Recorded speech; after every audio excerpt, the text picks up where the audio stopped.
to politicians and billionaires. More now on today's release of the Intergenerational report. We'll be speaking with one of the nation's top economists, Chris Richardson, in a moment. But first, let's listen in to the Greens leader, Adam Bandt. He's speaking live in Melbourne. And gas mines. Under Labor's future, people still won't be able to afford a roof over their head because there is nothing Labor is offering to tackle the housing crisis that Australia is facing. It barely rated a mention in the Intergenerational report, and Labor has nothing to offer people who are locked out of buying their own home and who face unlimited rent rises under Labor's policy. Labor can't complain about pressures on the budget and look to rein in spending on the age pension and the NDIS.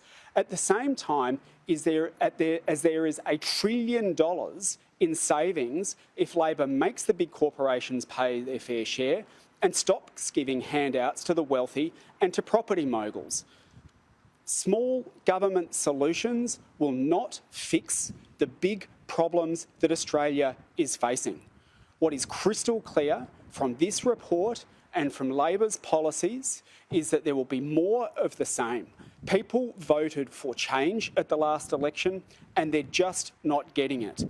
There is no justification for spending hundreds of billions of dollars on tax cuts for politicians and billionaires and then crying poor and saying that spending on the disability insurance scheme has to be reined in and people can't afford a roof over their head.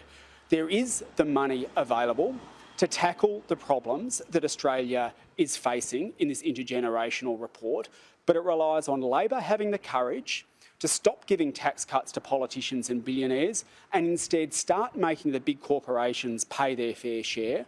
Otherwise, everyone else is going to suffer and the future is going to get harder for people. Thanks. Any questions?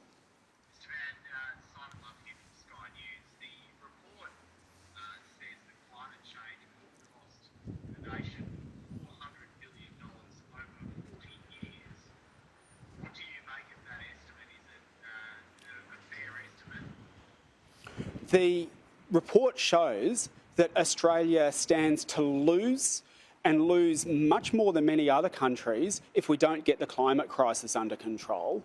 And the loss that we could suffer could be much higher than is set out in this report. But Labor, in the face of this advice, is still opening new coal and gas mines.